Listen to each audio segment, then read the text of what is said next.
Hello friends, இன்றைக்கி நம்ம ஒரு 5 பேர் சாப்பிட்ற அளவுக்கு ஒரு சூப்பரான தக்காளி ரசம் ஈஸியாக எப்படி வைக்கிறதுன்னு பார்க்கலாம்.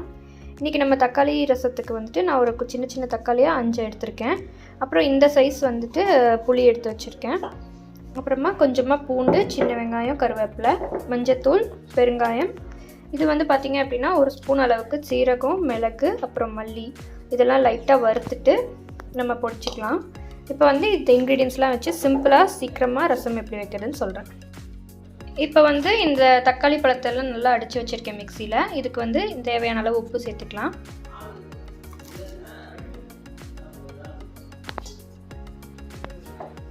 இது கூட வந்து கொஞ்சமாக நம்ம தண்ணி சேர்த்துக்கலாம். கூடவே வந்து நம்ம எடுத்து வச்சிருந்த புளி இருக்கு இல்லைங்களா, அதையும் வந்து நல்லா தண்ணியில் கரைச்சி சேர்த்திருக்கோம்.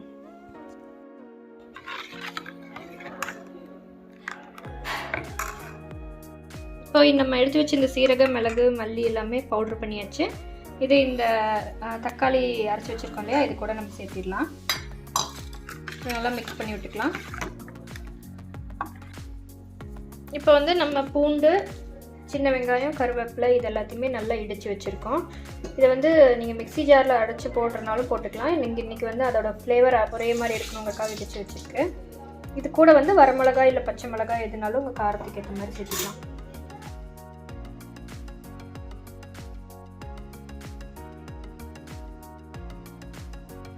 இப்போ வந்து நம்ம ஒரு வடைச்சட்டியில் ஆயில் விட்டுருக்கோம். கொஞ்சம் ஆயில் சேர்த்தியே விட்டுக்கோங்க. இந்த ஆயில் ஹீட் ஆனதையுமே வந்துட்டு நம்ம கொஞ்சம் கடுகு போட்டுக்கலாம். அதுக்கப்புறம் வந்துட்டு கொஞ்சமாக வெந்தயம், ஒரு 4-5 வெந்தயம் மட்டும் போட்டுக்கலாம்.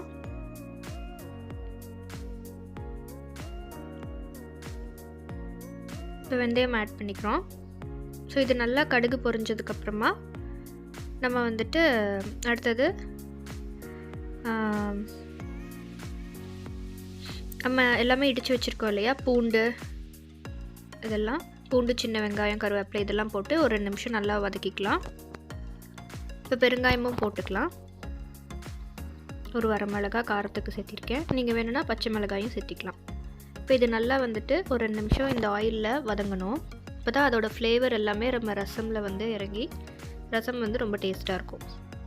இப்போ இது நல்லா வதங்கிருச்சு. இதில் வந்துட்டு நம்ம தக்காளி வந்துட்டு கரைச்சி வச்சுருக்கோம் இல்லையா, புளி, தக்காளி இதெல்லாம். இப்போ இதை வந்து நம்ம இதில் சேர்த்திடலாம். ஸோ இது ஆல்ரெடி இதில் தக்காளி, புளி, அதுக்கப்புறம் அந்த பெப்பர், ஜீரகம், மல்லி பொடியெல்லாம் இருக்குது. இதில் கொஞ்சமாக மஞ்சள் தூள் சேர்த்திட்டு இது ஒரு 5 மினிட்ஸ் வரைக்கும் நல்லா கொதிக்க விட்டுடலாம். இது நல்லா கொதித்து வரும்போது தான் அதோடய எசன்ஸ் நல்லா இறங்கி நம்மளுக்கு ரசம் டேஸ்ட்டாக இருக்கும். அவ்வளோதாங்க, ரொம்ப ஈஸியான தக்காளி ரசம் சூப்பராக ரெடி ஆயிடுச்சு. இப்போ ஒரு 5 மினிட்ஸ் கொதிச்சு நம்ம ரசம் சூப்பராக ரெடி ஆயிடுச்சு. இதை வந்து சூடான சாதம், அது கூட வடகம் இல்லை எக் ஃப்ரை இல்லை எதனா ஒரு உருளைக்கிழங்கு பொரியல் இது கூட எல்லாம் சர்வ் பண்ணால் சூப்பராக இருக்குங்க. ஜஸ்ட் ஒரு 5 மினிட்ஸ்லேயே வந்துட்டு நம்ம குயிக்காக பண்ணுற ரசம் ரெசிபி. இது கூட வந்துட்டு நம்ம இன்றைக்கி வீட்டிலே பண்ண வடகம் வந்து ரெடி பண்ணிக்கலாம்.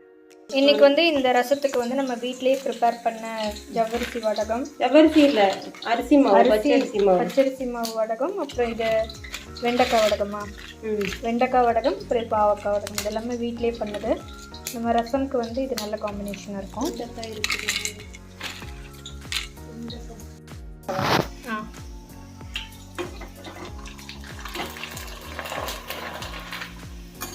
இப்போ நம்மளுக்கு டேஸ்டியான ஃப்ரெஷ்ஷான வடகம் ரசம் சாதம்க்கு ரெடி ஆயிடுச்சு.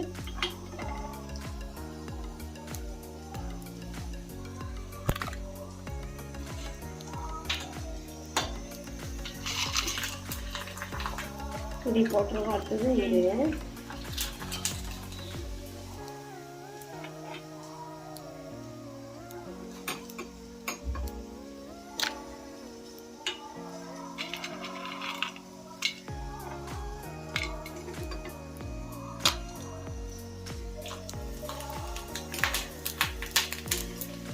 இது வந்து நம்ம வீட்டிலே ரெடி பண்ண வெண்டைக்காய் வடகம்.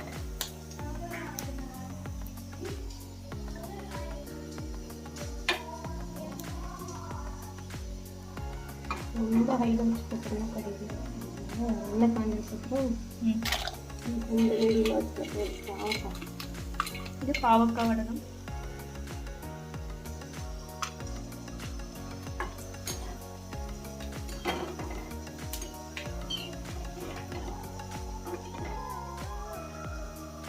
மண்டை கறியும் மீடியம் ஃப்ளேம்லேயே வச்சு போட்டுக்கணும்.